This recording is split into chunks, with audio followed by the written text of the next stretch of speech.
negotiated behind closed doors like the one that came together in the debt ceiling this week, is going to have some ugly parts. In these types of situations, the ugly tends to flow from powerful Washington lobbyists who will take any opportunity to push their own interests. This debt deal is no exception. The lobbyist in question is this man, Lance West, Vice President of Federal Government Relations for the American Petroleum Institute. To be clear, that's just the oil and gas industry. Lance West landed that job as fossil fuels chief lobbyist after serving for 2 years as chief of staff to Senator Joe Manchin of West Virginia. Manchin, of course, a great friend of the oil and gas industry. When he first ran for office in 2010, he cut a campaign ad in which he literally shot a climate bill. I'm Joe Manchin. I approve this ad because I'll always defend West Virginia. I sued EPA, and I'll take dead aim at the cap and trade bill because it's bad for West Virginia.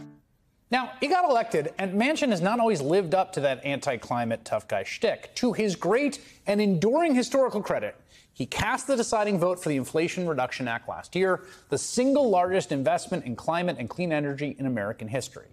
But he did want something in return. He wanted to fast-track a controversial natural gas pipeline set to run 300 miles through West Virginia and Virginia.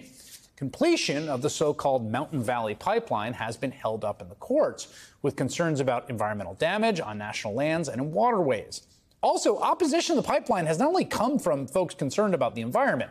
As Virginia Senator Tim Kaine notes, hundreds of his constituents are having their land taken away to construct the pipeline. Senator Kaine also opposes the project.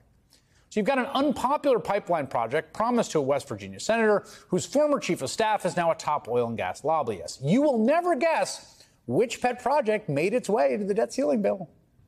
And get this, not just expedited approval from the Mountain Valley Pipeline, but an extraordinary move, as NPR puts it, to quash lawsuits against the pipeline project and send any new appeals to the D.C. Circuit rather than the Fourth Circuit, which has regional jurisdiction and which has blocked numerous permits.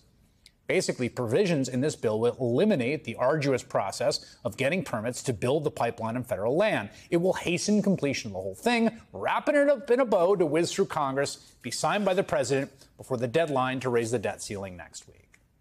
And that's not even the worst thing about it, because during the negotiations about the debt deal, there was talk of this grand bargain on what came to be known as permitting reform.